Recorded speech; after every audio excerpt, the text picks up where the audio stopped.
there was this great idea that we could get, you know, like maybe a 2-3 hour sort of mini campaign. Well, that was the original plan. Not quite what happened, but since we pretty much ended up making a full game. The game gets more and more ambitious, and then next thing you know, it's not like anything you've worked on before. We knew that we wanted to keep what was great, that people loved about the Halo experience, that 30 seconds of fun over and over again. We knew we had to preserve that, but at the same time give it an ODST spin. We wanted to try something that we'd never done before, and I think that means breaking the mold of what people expect from Halo. Here's an engine, here's a story, you got a year, go.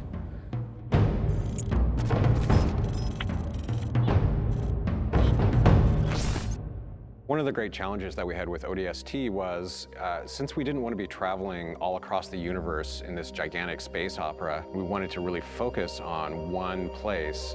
The hub was the single most technical thing that we've ever accomplished in the Halo engine. There was a lot of work done to try to come up with smart ways that we could build the city. It's definitely the biggest environment that we've made in any Halo game. We spent a lot of time trying to figure out how can we maximize the space without freaking out all the artists, and I think we figured out how to maximize the space really well.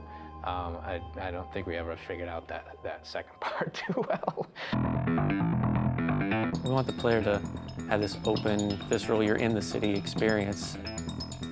We started experimenting with playing with elevation, playing with building shapes. It's a city that you actually completely walk through. Each BSP is directly alongside the other BSP. You walk through a door and you go into the other BSP. The road structure is not straight, it's diagonal, it's also multi-layered. I don't think we kind of realized how big the city would get. We basically had to build very specific tech that would give the AI the right type of behavior. We had the technology, we called it Squad Patrol. No matter where you were inside the hub, there would always be a certain amount of noise, a certain amount of enemy presence there that we could ratchet up and ratchet down depending on what we needed it to do.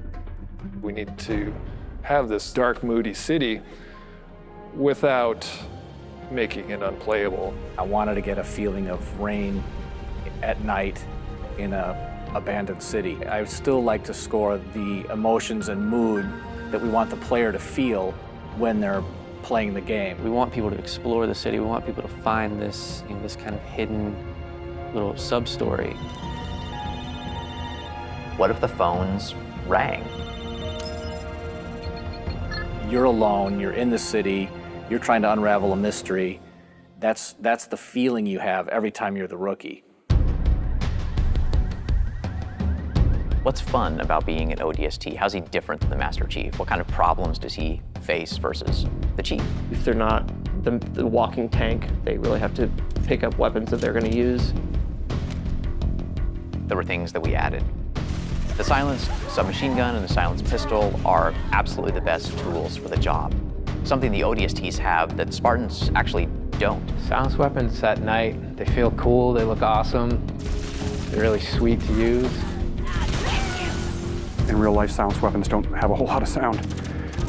So we had to kind of Hollywood them up a little bit, kind of make it so that they sounded like they were silenced and supposed to be silenced, but yet still powerful and fun to fight with.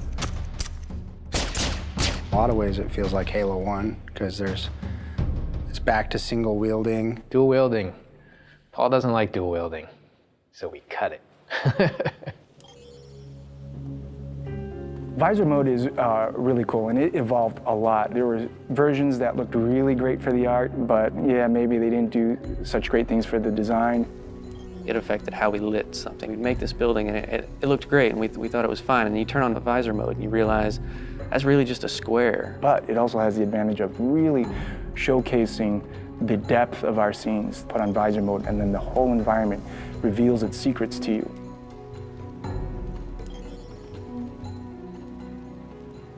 You know what sucks about big cities? You can get lost really quick. And that's where we came up with ideas for the Visor database, where you have a great map of the city that not only shows you where you are, but allows you to choose where you want to go. If you don't have that tool to help you navigate the city, you're never going to find the high action flashback scenes, which we were banking on to be the core fun of the game. It's a very simple idea. It was an amazing struggle to get there. When you combine those things that we took away with things that we added, such as the visor, even though you might feel a bit more vulnerable, you have the right tools for the job.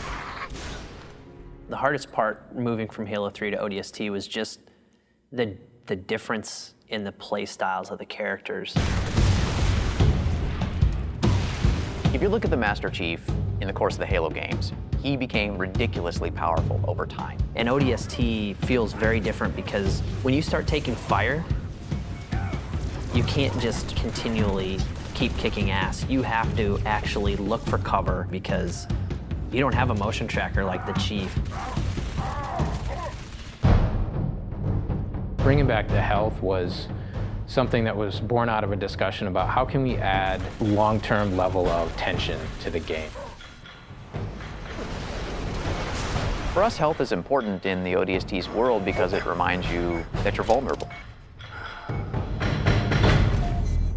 We want to experience the story through the eyes of many different characters. We wanted to bring back the guys from Firefly again, Nathan Fillion, Adam Baldwin, and Alan Tudyk, trying to find the perfect film noir blonde. We thought about Tricia Helfer. Orders are orders. Come on, Veronica. What could be more important than that carrier? My orders. And Buck, call me Captain. I'll pass on that dance, but you can show me where to sit. These little scenes, we wanted to have their own mystery. It was the story of one guy, one object, one high action moment. And for us, the clue objects were the key. Dutch, we need to get above this crap. Link with the B-net. One of our drones must have seen where they hit.